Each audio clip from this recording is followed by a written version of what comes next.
noches. Muchas gracias por la invitación, a los autores y a todos ustedes por estar aquí. Cuando José me escribió para invitarme a esta presentación, yo le dije que no estaba seguro de que fuese una buena idea que me invitaran, ¿no? Porque obviamente yo no soy historiador ni soy experto en estos temas, pero me convencieron diciendo, bueno, este es un libro que habla de la ocupación chilena en Perú en el periodo 1881, diciembre 81, julio del 82, de 1882, y es un libro que habla sobre temas que les interesan o que nos interesan a los politólogos y bueno, y a los peruanos en general, ¿no? Es decir, es un libro que habla, me decía José, cuando yo no había terminado de leer no había leído el texto, mejor dicho, es un texto que nos habla de las características del Estado peruano, de las dificultades del Estado peruano, de las características del Estado chileno, de las divisiones entre la élite dominante, ¿no? Y por lo tanto esos serían temas de mucho interés y bueno, por esa razón es que me convenció, y además por supuesto que este es un tema que nos interesa a todos los peruanos, ¿no? Entonces eso explica en primer lugar, diría yo, mi presencia aquí, y espero poderlos persuadir de la importancia de esta publicación, que por supuesto es de interés más allá del público especializado, digámoslo así, ¿no es cierto?, de los historiadores interesados en el siglo XIX, para plantear problemas que nos interesan a todos, ¿no? Esa es la primera cuestión que quería decir. La segunda cuestión que quería decir es que efectivamente esos temas generales giran en torno, como me decía José al comienzo, en las primeras comunicaciones que tuvimos, en torno a los problemas del Estado y de las élites políticas, ¿no? Claro, esta es una situación muy particular, ¿no es cierto?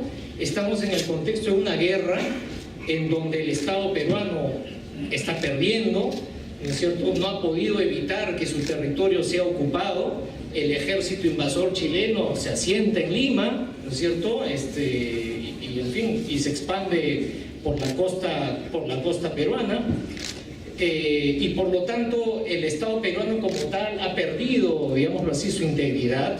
El Estado chileno ocupa un territorio que no es suyo, pero está en la obligación de administrarlo, digámoslo así, de ejercer funciones de Estado, aunque no sea su territorio. Y al mismo tiempo el Estado, digamos el Perú y el Estado peruano se resiste todavía a la ocupación, no acepta la legitimidad de este desenlace, cuestiona la autoridad de la fuerza de ocupación, intenta reconstruir, digamos, y mantener vivo el Estado peruano. Y eso es lo que, y esa situación ambigua, contradictoria, difícil, donde las cosas no están pues definidas de antemano, es lo que hace este libro realmente interesante.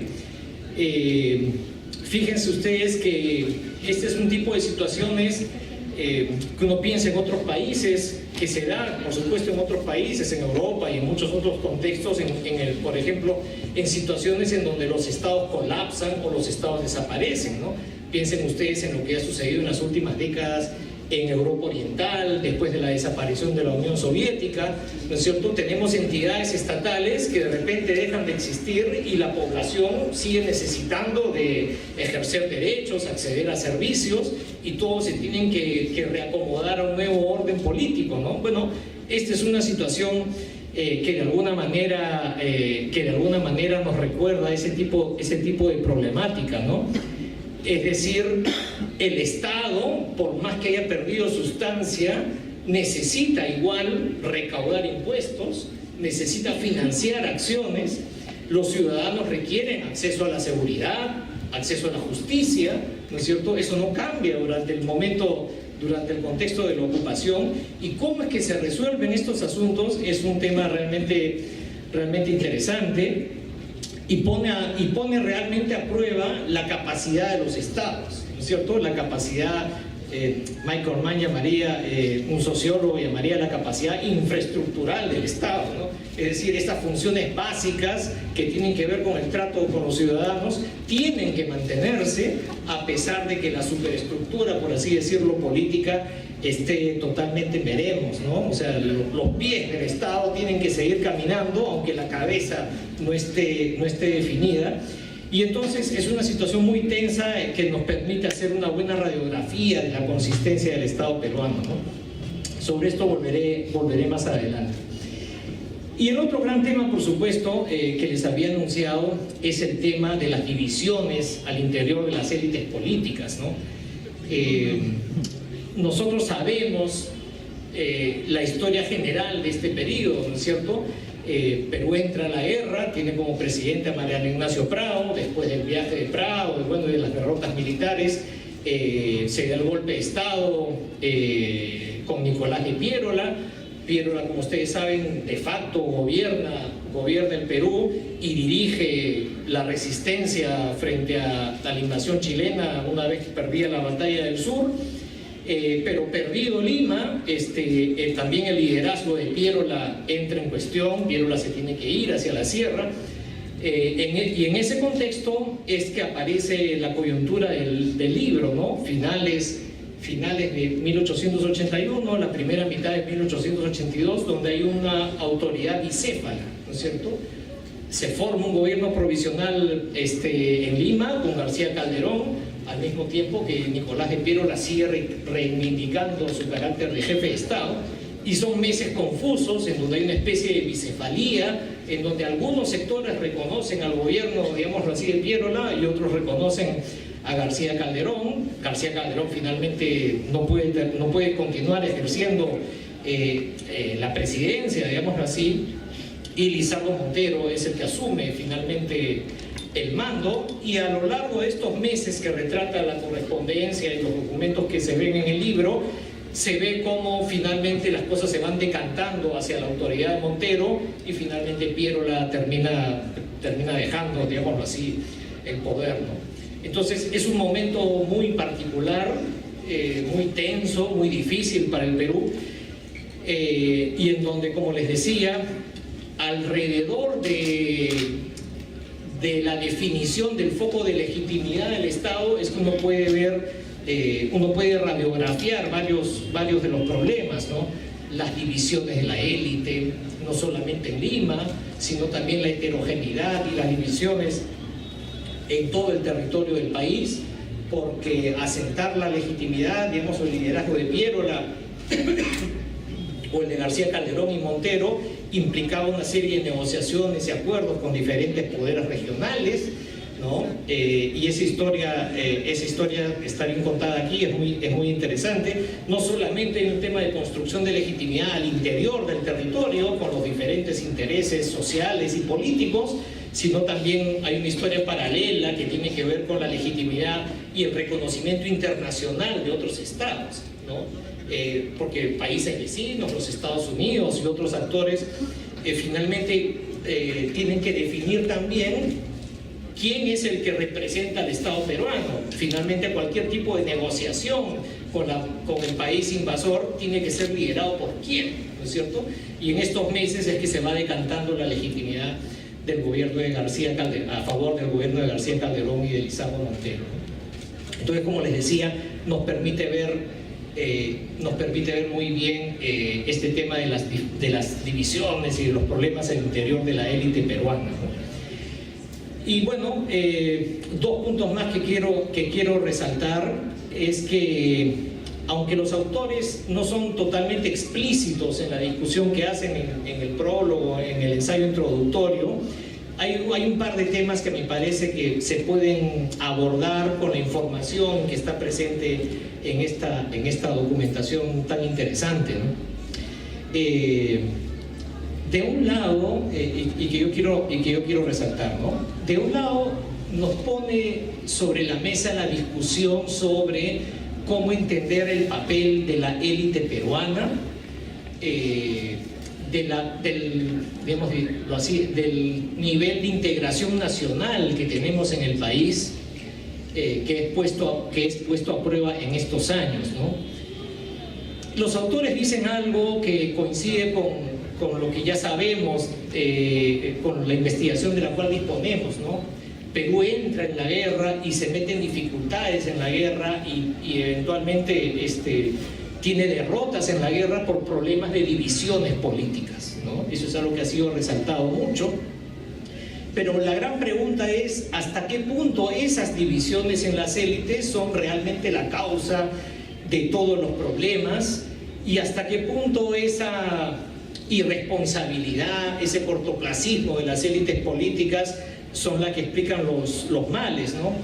Y a lo largo de las páginas se recuerda, por ejemplo, el diagnóstico que hizo hace varias décadas ya, Heraclio Bonilla, por ejemplo, ¿cierto?, que llamó mucho la atención sobre la debilidad de las élites políticas, la ausencia de proyecto, ¿no es cierto?, el escaso compromiso y llevando un poquito las cosas al límite, el escaso patriotismo de las élites políticas y de la élite limeña, ¿no? Y yo diría que aquí, sin negar totalmente que hay una fuerte responsabilidad de las élites, se plantea una discusión que es mucho más compleja y muy interesante, ¿no? Porque diría yo que en estas discusiones sobre cómo se define la legitimidad de Piérola o de García Calderón y Lizardo Montero, hay un ánimo, digamos, el ánimo que inspira a las élites sociales y políticas peruanas está marcado también por la resistencia, ¿no? Es decir, la legitimidad del liderazgo político se define en función de quién es el que encarna realmente la capacidad de resistir al invasor, ¿no? Es decir, yo creo que en estas páginas uno no encuentra, por lo menos en este periodo, un ánimo, ¿cómo decirlo?, derrotista, un ánimo conciliador, ¿no? Un ánimo en el cual las banderas se bajan y se asume una postura totalmente pragmática, ¿no? Yo diría que en estas páginas lo que uno encuentra es un espíritu marcado por el afán de resistencia, ¿no?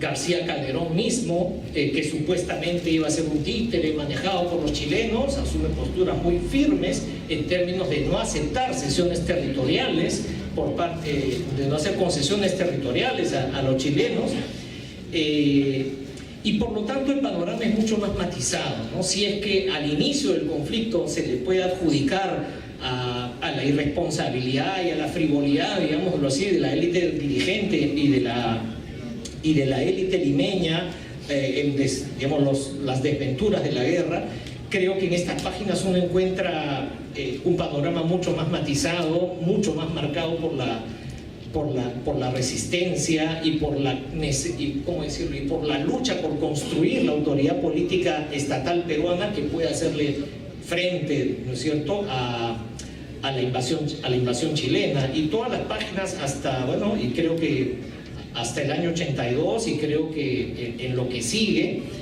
precisamente la gran bandera es resistir, negociar sí, pero no aceptar de ninguna manera la cesión territorial, ¿no? Entonces ese me parece que es un punto de discusión muy interesante que me parece lleva a plantear de una manera distinta, digamos, o abordar de una manera más compleja la responsabilidad y el papel que juega la élite y la élite limeña en particular en estos años de ocupación, ¿no?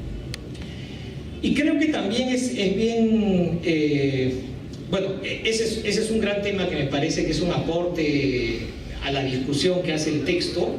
Y otro gran aporte que hace a la discusión este texto, y voy terminando con esto para no extenderme demasiado, es también la contrastación que uno puede hacer entre el liderazgo político y el papel que juegan las élites peruanas con el liderazgo político y el papel que juegan las élites y los problemas nacionales que tiene Chile, ¿no? Otra vez, este no es un tema totalmente explícito en el texto, pero a lo largo de diferentes páginas se plantea esta discusión, ¿no? Y esta discusión yo la resumiría de la siguiente manera. Creo que hay cierto sentido común que señala que, claro, en la contrastación entre Perú y Chile en estos años, Perú aparece como un país débil, dividido, fragmentado, sin identidad, mientras que Chile es todo lo contrario, es el país unido, cohesionado, con una identidad fuerte, y que precisamente esas grandes diferencias serían las que explicarían el desenlace de la guerra, ¿no? Y si bien es cierto, no se puede negar que al inicio del conflicto uno puede afirmar que el Estado chileno y la élite política chilena están mucho más cohesionadas y son mucho más fuertes, más eficientes, más competentes, digámoslo así, que lo que uno tiene en el Perú. Creo que el texto resalta muy bien que esa imagen es en gran medida resultado de una construcción nacionalista chilena, ¿no es cierto?, que muchas veces en el propio Perú hemos asumido un tanto acríticamente el discurso del vencedor, ¿no es cierto? Y estas páginas muestran que del lado chileno hay muchas tensiones y discusiones y contradicciones que no debemos perder de vista, ¿no?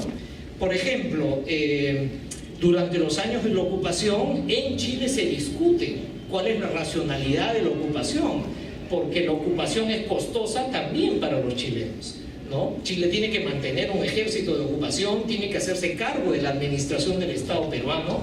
La administración chilena tiene problemas porque la Corte Suprema de Justicia, por ejemplo, en el Perú, ¿no es cierto?, no quiere reconocer la autoridad del invasor y se niega a aplicar justicia, ¿no es cierto? Y la autoridad chilena se tiene que hacer cargo de los problemas de seguridad, administración de justicia, en fin, de la imposición del orden. Y esos son problemas, ¿no es cierto? Y conforme va pasando el tiempo, la ocupación es más costosa. Conforme pasa el tiempo, además la resistencia peruana de Cáceres en la sierra va poniendo cada vez más en cuestión la lógica y la racionalidad de esta ocupación. Y entonces ahí aparecen también una serie de contradicciones y de problemas al interior de la potencia invasora, ¿no? No hay que olvidar también que años después, en 1891, Chile tiene una guerra civil, ¿no? Es decir, esta imagen de un país perfectamente cohesionado entra en cuestión, ¿no? Entonces me parece que esa comparación y ese diálogo entre lo que sucede en el Perú respecto a lo que sucede con Chile, me parece que es bien interesante, y termino diciendo que al final del periodo que estamos viendo, claro, hay voces en Chile que están digámoslo así, exigiendo o demandando el retiro de las tropas de ocupación y concentrar los esfuerzos en la zona sur, digámoslo así, en Tarapacá, Arica, Tacna, y no tener estas aventuras de expansión territorial hasta Lima y hasta la costa norte, ¿no?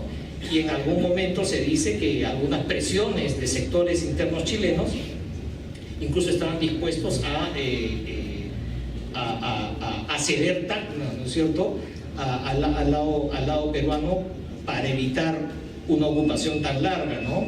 Pero bueno, esa es una discusión con la que ya termina el libro, ¿no es cierto?, porque la documentación que aquí se presenta llega hasta julio de 1882, ¿no? Entonces, en suma, es un libro que por supuesto va a ser de mucho interés para los historiadores, para los especialistas, pero el ensayo introductorio y alguna de la documentación presentada creo que es de interés general para abordar estos momentos tan difíciles que pasó la patria en esa coyuntura, ¿no? Muchas gracias.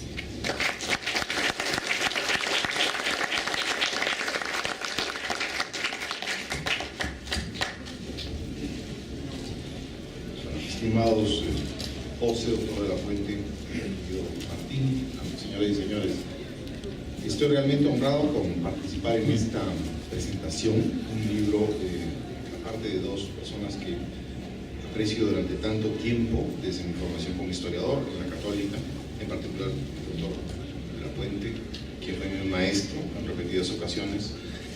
Este libro me parece que es singular en muchos sentidos, pero voy a comenzar con una pequeña anécdota, que me ocurrió hace muy poco en la Cancillería donde trabajo. Estaba con mi jefe y con unos colegas esperando al viceministro, y como demoraba el viceministro, me levanté y me puse a ver los cuadros que había colgados en la antesala, y para mi sorpresa yo mismo no había reparado que hay un hermoso cuadro de Carlos Elías, un hermoso óleo de época. Inmediatamente en mi mente se volcó todo lo que eso significaba, ¿no? Ese es un héroe civil del Perú, ¿no? El agente confidencial, delegado. para mi amargura, diría yo, pregunté a mis colegas, pregunté a la gente que entraba, hice un sondeo para ver si sabían algo de este personaje y me dijeron que no sabían absolutamente nada, ¿no? Yo creo que en la guerra con Chile hubo muchos de estos personajes. Algunos, claro, brillaron más, tuvieron más exposición a los medios, pienso en Grau, también un mérito enorme, por supuesto, pero en la sombra quedaron personajes como Elías y Candamo. Y creo que este monumento, para comenzar, es un monumento a lo que hicieron y a los riesgos que afrontaron y a su coraje, ¿no? A su coraje en una circunstancia tan difícil de la vida nacional. Quería destacar también que aquí hay, en este libro, hay un esfuerzo, como diríamos los historiadores, un esfuerzo heurístico, ¿no? De ampliación del horizonte documental. Este tema es muy importante porque hace no mucho tiempo no hemos tenido los peruanos recopilaciones documentales de documentos de la guerra, sólidos, sistemáticos, anotados. Nada comparable, por ejemplo, a la colección Ahumada Moreno que se publicó a fines del siglo XIX en Chile, ¿no? Miren el retraso que ha habido aquí. En el Perú, yo creo que con mucho vigor esta tendencia se ha profundizado desde fines del siglo anterior y ha tenido una eclosión en este siglo. Pienso no solamente en el antecedente de este libro, que son el libro sobre las cartas de Candamo, la recopilación tan estupenda, sino también otros, ¿no? Pienso, por ejemplo, en el trabajo del almirante Yávar Acuña sobre la campaña de la Sierra, que es no solamente un estupendo libro en 3 volúmenes, sino también una recopilación documental extraordinaria, ¿no? Donde los documentos se recogen con el mayor rigor que permiten su rastreo a las fuentes de donde fueron tomados, que en realidad es la gracia. Pienso también en los trabajos de Castro Lizarbe, su tesis sobre las sociedades patrióticas en la defensa, en la guerra con Chile. También reúne un acervo importantísimo de documentos que la verdad habían permanecido dormidos en los archivos. Pues es una pieza importantísima más en ese esfuerzo. Yo creo que ese es otro sentido en el que hay que ver también esta publicación.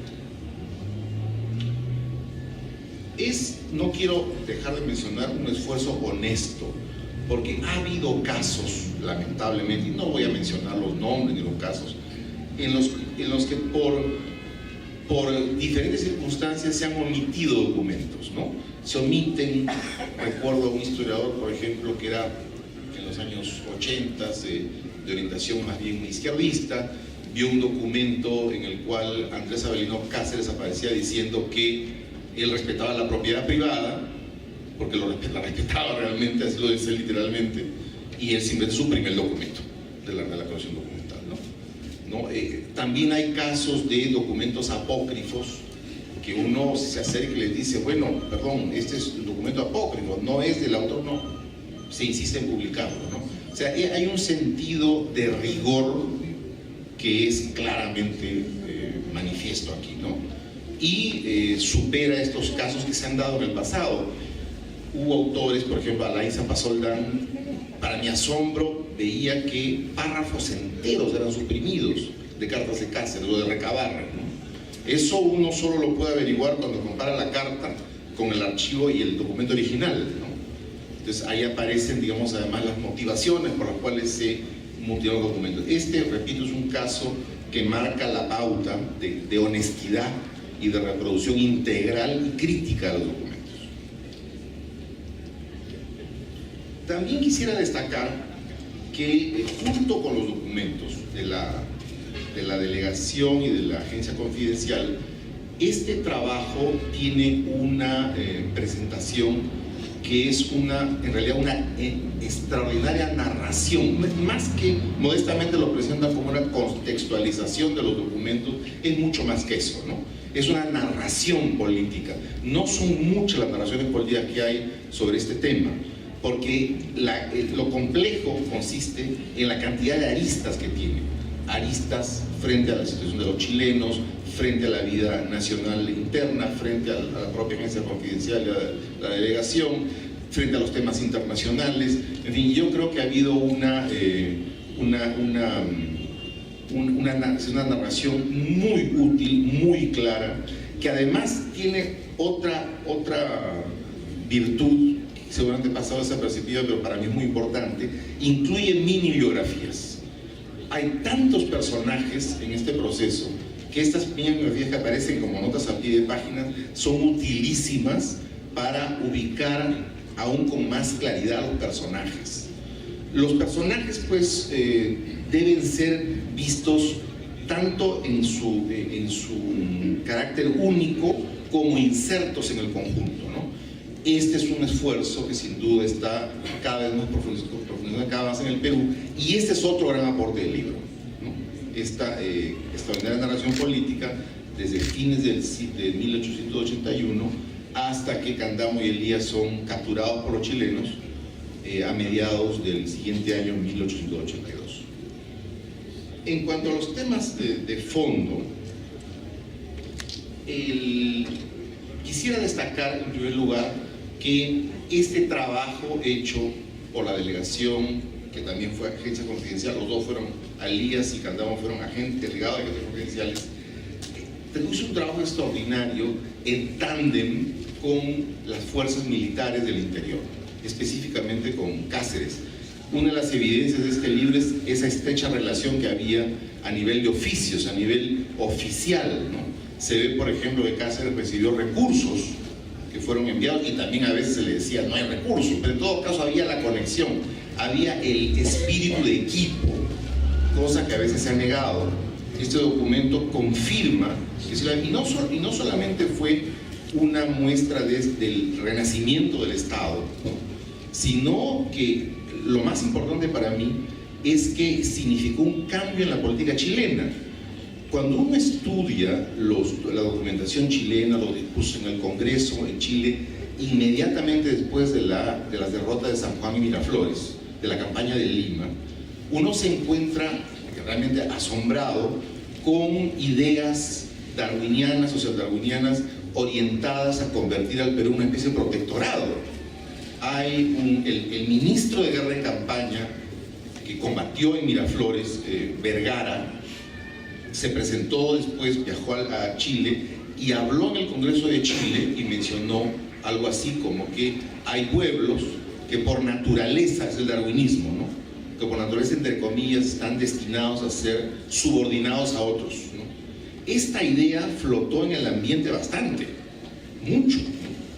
Y se expresó, por ejemplo, en la devastadora expedición Letelier de abril y de julio, una expedición que simplemente consideró que el interior servía para ser metido en saco, fue una expedición de poliación que motivó escándalos en el propio Chile, ¿no?, a nivel judicial, ¿no?, por protestas diplomáticas, pero reflejaba este estilo de aquí podemos hacer lo que querramos.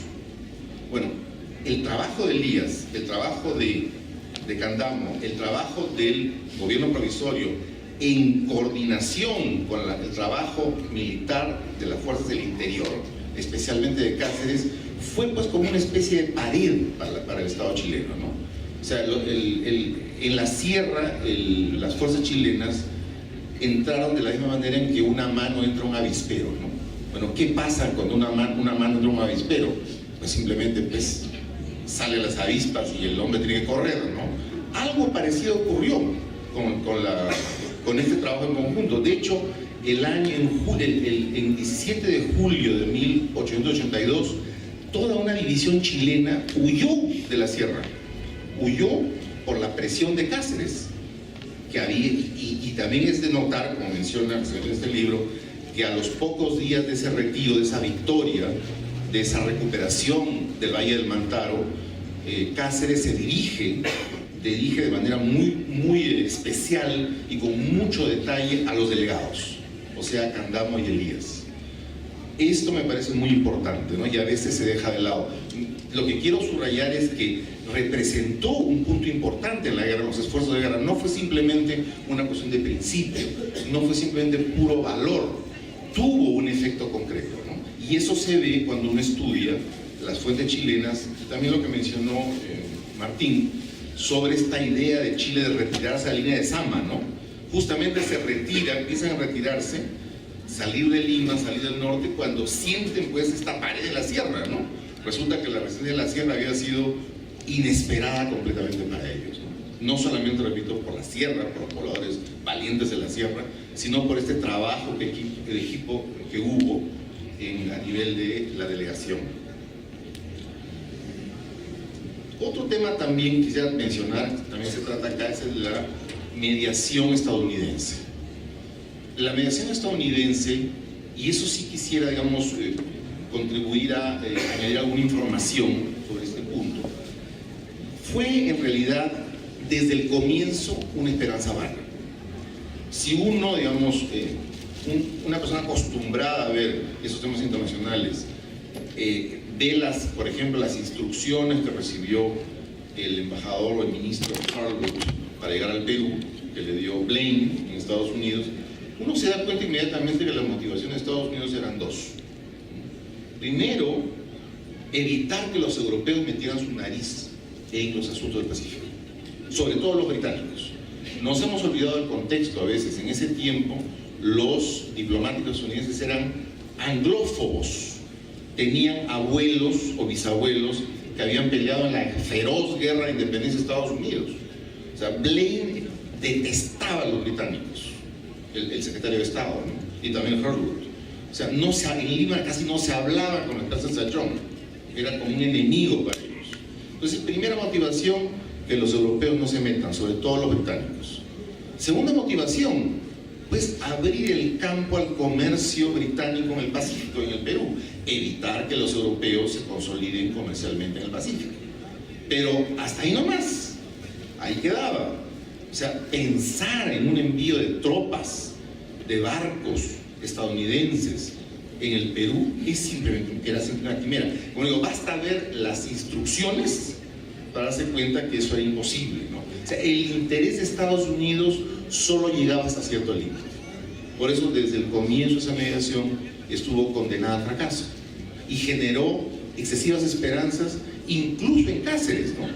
A Cáceres es esta esperanza la que lleva a Cáceres a desconocer a Piérola, finalmente a reconocer el gobierno de García Calderón y de su vicepresidente Montero, ¿no? Creo que es bueno poner esto en contexto. Otro tema internacional, con relación a Bolivia, esto está tratado de manera muy interesante, muy clara y muy valiente en esta introducción. Con Bolivia había un problema central, una discrepancia de intereses, y esa discrepancia se llamaba Tacna y Arica. Desde que nació a la vida independiente el año 1825 y después en la época en que Sucre fue presidente de Bolivia, la línea política de Bolivia es salir al mar por Tacna y Arica, que era la vía, digamos, que había sido tradicional del virreinato para el Alto Perú. Entonces, eso solo ponía una piedra en el zapato en la alianza peruano-boliviana. O sea, era inevitable o una ruptura o que el Perú, como al final hizo, negociara directamente con Chile. Porque se trataba de salvar no solo territorios, ojo, se trataba de salvar poblaciones peruanas. Poblaciones que estaban vinculadas a Lima, a lo peruano desde hacía siglos, ¿no? Entonces, este también es un tema importante. Quizás demasiadas esperanzas en la alianza, ¿no? Quería concluir esas palabras aludiendo a una idea que expresó Martín sobre los temas de Estado-Nación. La guerra con Chile es como una radiografía para un médico. La guerra con Chile mostró lo que había dentro del Perú. Y lo que había dentro eran, por supuesto, graves problemas, había fracturas, pero también grandes reservas, ¿no? De las cuales no éramos conscientes. Cuando se negoció el Tratado de Ancón y cuando se propuso el plebiscito para Tacna y Arica, hay una carta del presidente Santa María a su negociador en Lima que le dice: no importa, concedamos el plebiscito a los peruanos, la consulta popular, no importa, porque esos territorios en pocos años van a ser completamente chilenos. Los peruanos se van a olvidar de su nacionalidad. Gran arrogancia, gran pecado para un político la arrogancia, ¿no? Efectivamente, ya en el año 86 los chilenos se dan cuenta que la chilenización no es fácil, que los peruanos insisten en ser peruanos, pese a ciertas ventajas que le daba la ocupación chilena. O sea, la nacionalidad peruana resultó siendo mucho más fuerte y resultó siendo la carta del Perú en el tema de Tacna y Arica, más que las presiones diplomáticas, más que el rearme peruano. Entonces, de esos temas no hemos sido muy conscientes y solamente lo somos, digamos, viendo esta radiografía, ¿no? Tenemos también esta idea de Estado-nación. Sin duda hubo casos de gente de la élite que estuvo indiferente, que retiró su dinero, de acuerdo, pero los casos de Elías y de Candamo grafica también el caso opuesto. El caso de gente con recursos, gente con posición, que se la juega, que juega incluso su vida, porque estamos hablando de la policía chilena, estamos hablando de una ocupación durísima, estamos hablando de riesgo de sus familias, ¿no? Todo eso lo olvidamos a veces, ¿no? Yo creo por eso que, para terminar esta presentación, este libro no solamente es lo que he mencionado, sino también un monumento, un recuerdo a la gloria de estos peruanos valientes que sostuvieron el Estado y que representaron a la nación con dignidad. Muchas gracias.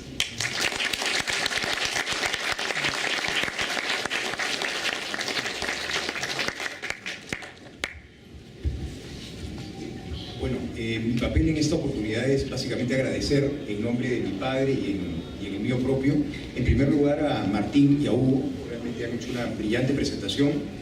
Creo que las ideas que han desarrollado dan para varias horas de discusión, tiempo que lamentablemente no disponemos. Y me alegro mucho de haber convencido sobre todo a Martín, que efectivamente en un principio consideró que no eran temas vinculados con lo que él trabajaba, pero efectivamente sí lo son, ¿no? Y yo creo que muchos de los temas que en este libro aparecen nos hacen reflexionar sobre los problemas que tenemos en el Perú de hoy. Quiero también, en nombre de mi padre y mío, agradecer el apoyo de muchas personas que nos ayudaron, pero en primerísimo lugar el apoyo de la magíster Leticia Quiñones Tinoco, aquí presente, que nos ha acompañado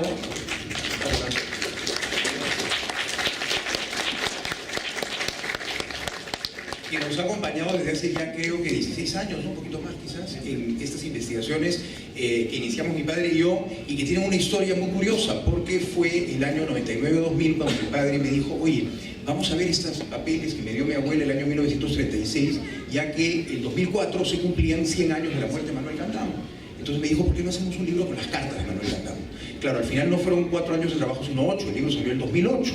Y este segundo libro es otra secuela de este trabajo en conjunto que hacemos y que tiene que ver con otra cosa que también quería comentar: la importancia de los archivos familiares.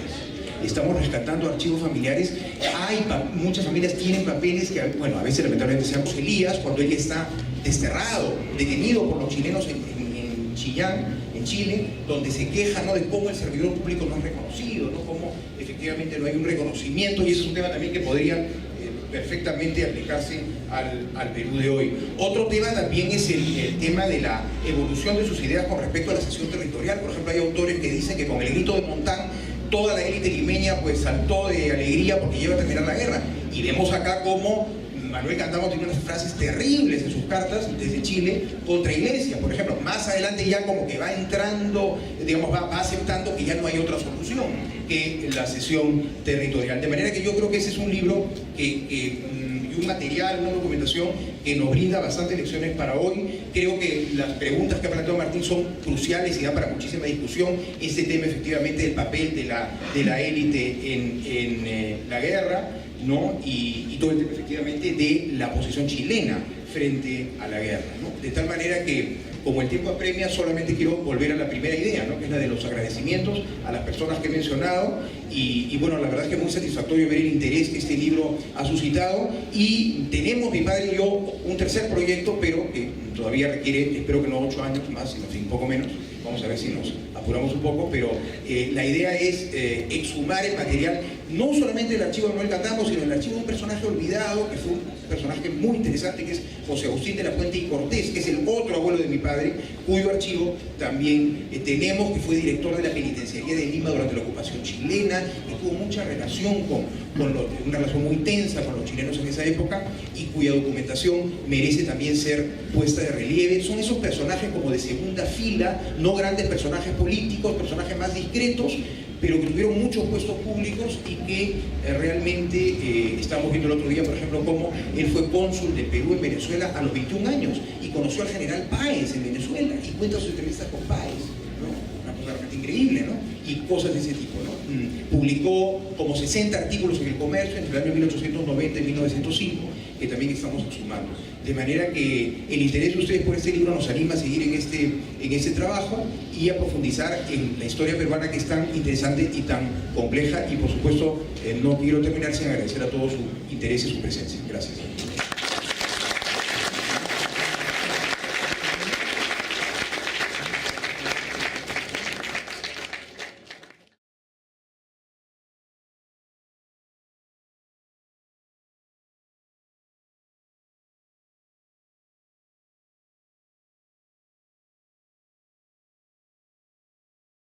Que nos interesan a los politólogos y bueno, y a los peruanos en general, ¿no? Es decir, es un libro que habla, me decía José, cuando yo no había terminado de leer no había leído el texto, mejor dicho, es un texto que nos habla de las características del Estado peruano, de las dificultades del Estado peruano, de las características del Estado chileno, de las divisiones entre la élite dominante, ¿no? Y por lo tanto esos serían temas de mucho interés y bueno, por esa razón es que me convenció, y además por supuesto que este es un tema que nos interesa a todos los peruanos, ¿no?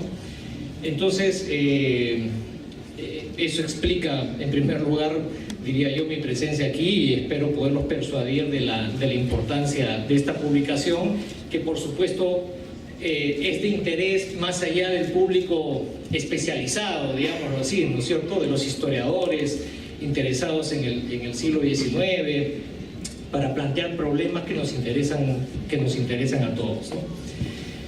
Esa es la primera cuestión que quería decir. La segunda cuestión que quería decir es que efectivamente esos temas generales giran en torno, y esa situación ambigua, contradictoria, difícil, donde las cosas no están pues definidas de antemano, es lo que hace este libro realmente interesante.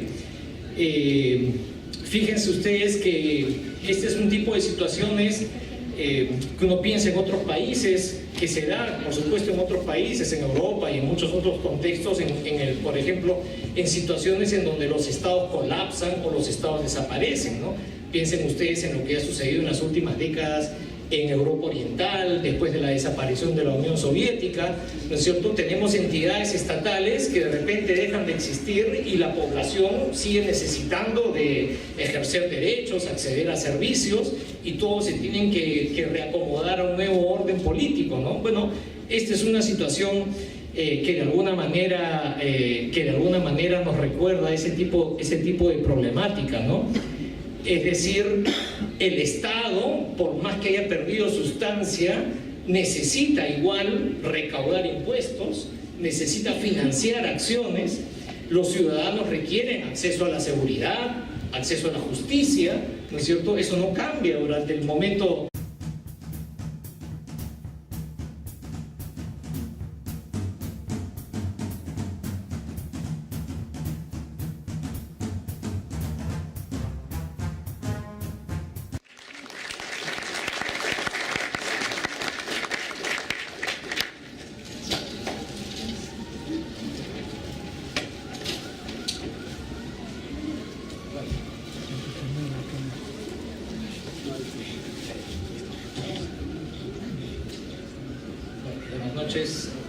Muchas gracias por la invitación, a los autores y a todos ustedes por estar aquí.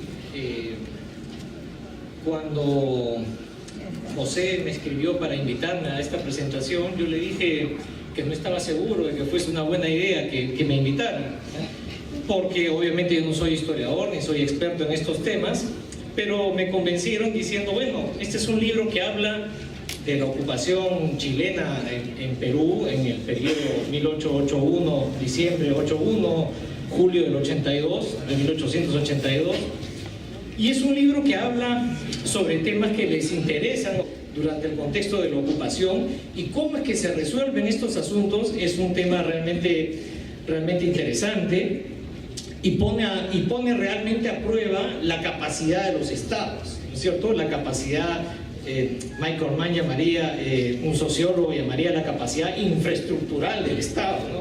Es decir, estas funciones básicas que tienen que ver con el trato con los ciudadanos tienen que mantenerse a pesar de que la superestructura, por así decirlo, política esté totalmente en veremos, ¿no? O sea, los pies del Estado tienen que seguir caminando aunque la cabeza no esté definida. Y entonces es una situación muy tensa que nos permite hacer una buena radiografía de la consistencia del Estado peruano, ¿no? Sobre esto volveré más adelante. Y el otro gran tema, por supuesto, que les había anunciado es el tema de las divisiones al interior de las élites políticas, ¿no? Nosotros sabemos la historia general de este periodo, ¿no es cierto? Perú entra a la guerra, tiene como presidente a Mariano Ignacio Prado, después del viaje de Prado, de las derrotas militares, se da el golpe de Estado. Como me decía José al comienzo, en las primeras comunicaciones que tuvimos en torno a los problemas del Estado y de las élites políticas, ¿no? Claro, esta es una situación muy particular, ¿no es cierto? Estamos en el contexto de una guerra en donde el Estado peruano está perdiendo, ¿no es cierto? No ha podido evitar que su territorio sea ocupado. El ejército invasor chileno se asienta en Lima, ¿no es cierto? Y se expande por la costa peruana. Y por lo tanto el Estado peruano como tal ha perdido, digámoslo así, su integridad. El Estado chileno ocupa un territorio que no es suyo, pero está en la obligación de administrarlo, digámoslo así, de ejercer funciones de Estado, aunque no sea su territorio. Y al mismo tiempo el Estado, digamos el Perú y el Estado peruano se resiste todavía a la ocupación, no acepta la legitimidad de este desenlace, cuestiona la autoridad de la fuerza de ocupación, intenta reconstruir, digamos, y mantener vivo el Estado peruano. Y eso es lo que